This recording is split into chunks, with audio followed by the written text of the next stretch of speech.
What if I told you the reason he's not texting back, the reason he's pulling away, the reason he's not chasing you is because you're doing too much?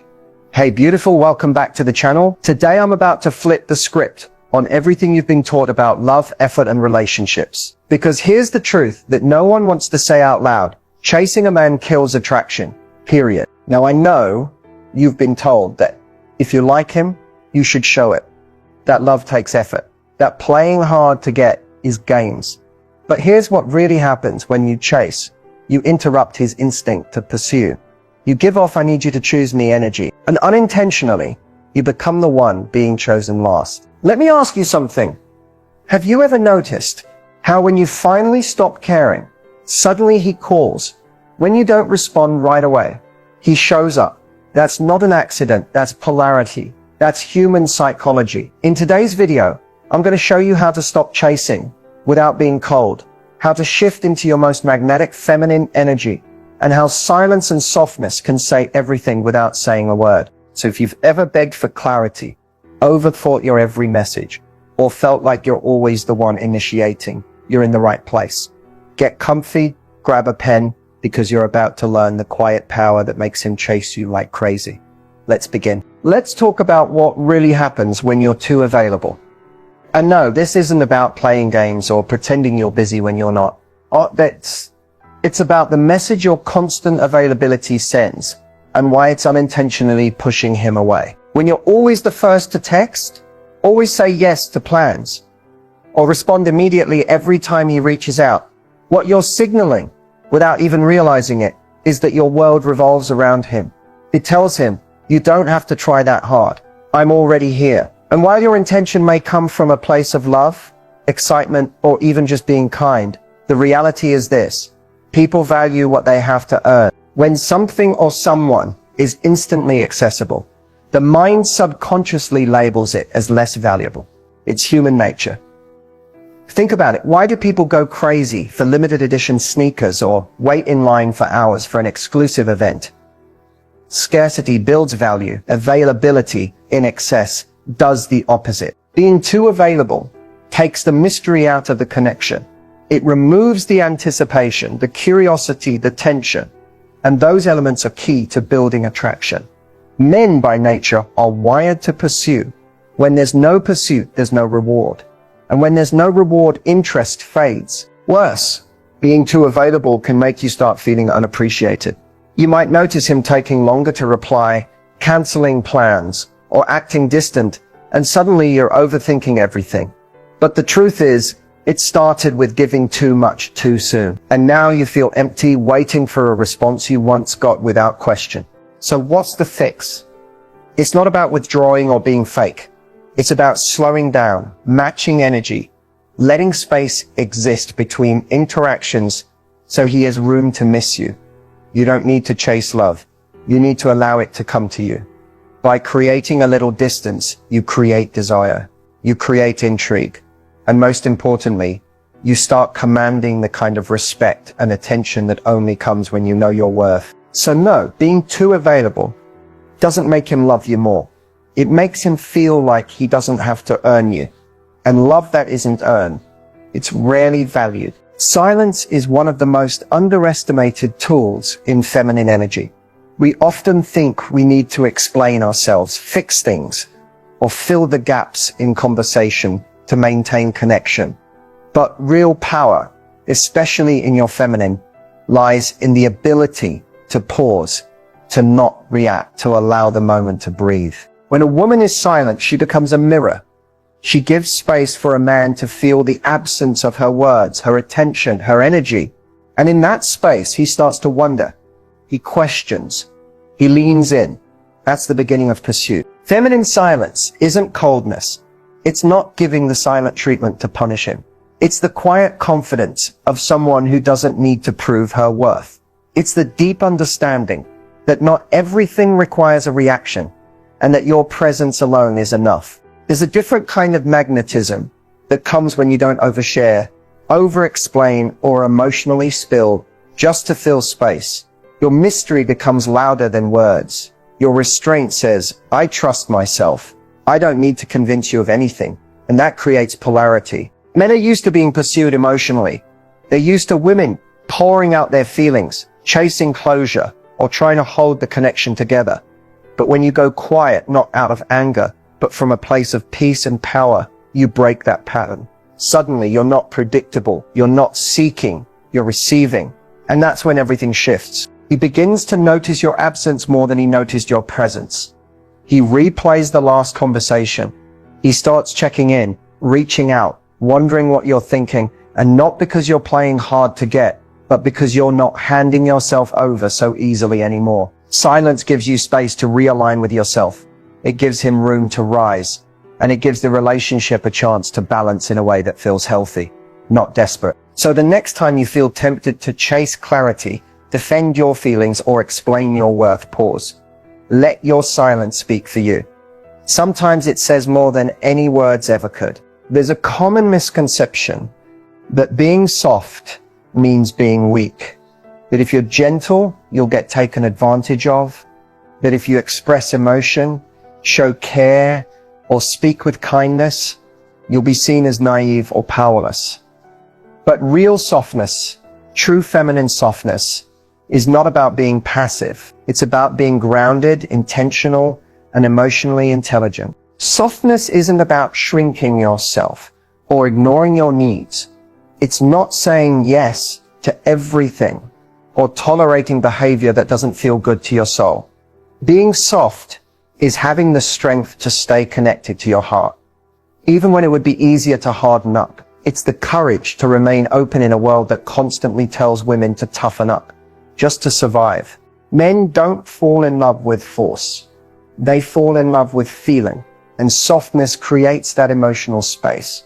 It makes you feel safe, nurturing, yet untouchable in the most beautiful way. It says, I'm strong enough to stay soft, even in the presence of pressure. So no, you don't need to be louder to be heard. You don't need to be aggressive to be taken seriously. The most powerful women in the room are often the quietest. Their energy speaks for them. Their softness makes people lean in. And their boundaries, though gentle, are unshakable. Being soft is not your weakness, it is your edge. And when you embrace it fully, you become unforgettable. Not because you demanded attention, but because you embodied something rare, power, with grace. There's a moment in every dynamic when something shifts, when you stop showing up the same way, and he starts paying closer attention. It's not when you post a thirst trap. It's not when you try harder. It's not when you send a long text explaining your worth. It's when you pull your energy back, not in anger, not to punish, but in quiet self-respect. That's the move. That's the thing he notices. Because here's the truth. Men are deeply attuned to energy. He may not consciously realize it, but he feels it when you're no longer emotionally available in the same way. When you're no longer overextending, overanalyzing, or offering constant access to your presence. He feels the shift before you ever say a word. When you stop showing up with the pick-me energy, when you no longer try to prove your value or maintain the connection with effort, it unsettles him. Not because you're playing a game, but because you've quietly reminded him that you were never his possession. You were a privilege. What makes this so powerful is the subtlety. You're still warm. You're still graceful, but your attention becomes selective. You're not texting first. You're not reacting immediately. You're not jumping through hoops to keep his interest. You've taken your seat back on the throne, and now he feels the difference. He starts to wonder why you're quieter, why you're not as easily accessible. And that curiosity sparks something primal, pursuit. He wants to know what changed. He thinks about you more, not because you're reaching for him, but because you're no longer reaching at all. This shift also sends a deeper message. I trust myself more than I need your validation. That energy, it's rare, it's magnetic, it doesn't scream for attention, it attracts it. And let's be clear, this isn't about manipulation. This isn't about pretending. This is about realignment. It's about choosing yourself first, emotionally detaching from outcomes, and releasing the need to be chosen, because you've already chosen you. It's a quiet, graceful detachment, a change in posture, a calm withdrawal of energy that says, I'm not begging, I'm observing.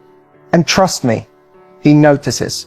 He feels your absence in the space where your energy used to pour into him. He may not admit it, but he'll test the waters. He'll reach out. He'll try to regain that access. And that's when you'll know the shift worked. The most impactful thing you can do isn't loud, emotional, or reactive. It's the soft reclaiming of your energy. It's the decision to lean back. It's trusting that your presence is powerful enough to speak even in your silence. Do this, and he won't just notice. He'll chase. Mixed signals are one of the most emotionally draining experiences in modern dating. 1 minute, he's all in, calling, texting, giving you attention. The next, he's distant, inconsistent, or just busy. You're left over analyzing everything. Was it something I said? Should I reach out again? Is he losing interest? And slowly, you'll find yourself giving more than you're receiving, just to keep the connection alive. But here's something no one tells you. When a man is inconsistent, your words won't fix it. Your over-explaining won't clear it up. Your vulnerability won't pull him closer. In fact, the more effort you put into decoding him, the more power you silently hand over. The antidote to mixed signals, silence. Not silence out of spite, not the cold shoulder, but silence as a boundary, silence as self-respect, silence as the most dignified, feminine response to uncertainty. Because here's what mixed signals really are. Emotional bait. They keep you engaged, confused, and emotionally attached without any clear direction.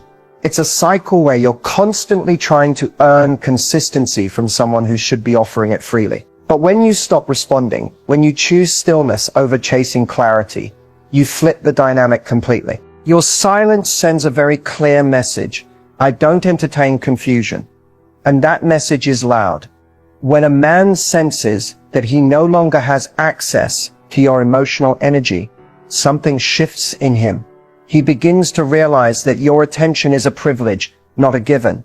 And instead of continuing the breadcrumb trail of half-effort and vague feelings, he's forced to do one of two things: rise to the occasion or fall away completely. Either way, your silence brings you clarity without the emotional exhaustion of constantly seeking answers. What makes silence so powerful is that it doesn't beg, it doesn't plead, and it doesn't break down trying to prove its worth. It simply is. It's presence without performance. And in that space, a man begins to feel what he was avoiding, the consequences of being unsure about you. The reason most women fear silence is because they associate it with rejection or being forgotten. But silence isn't passive, it's strategic. It's giving the relationship space to breathe, to reveal truth. Because someone who is genuinely interested in you will not be confused for long. He will feel the absence of your warmth and want it back. Not because you chased him, but because you didn't. Mixed signals stop working when there's no one there to decode them. When you stop reacting to the highs and lows, and instead withdraw your energy. You stop being part of his emotional game. You reclaim your peace. You stop spinning your wheels, waiting for him to show up how you hoped he would. In your silence, you're not doing nothing. You're doing the most powerful thing you can do. You're protecting your softness, preserving your dignity, and making space for clarity to find you. So the next time his messages get shorter, his calls become rare, or his energy just feels off, don't jump into panic mode. Don't try to fix it. Let your silence speak. Let him feel what life is like when he doesn't have easy access to you. And if he doesn't notice, if he doesn't step up, that silence just saved you months of heartache. It's not rejection, it's redirection. Sometimes the most loving thing you can do for yourself is say absolutely nothing. You don't have to explain every boundary you set. In fact, some of the most powerful boundaries are the ones you never verbalize. They're simply felt.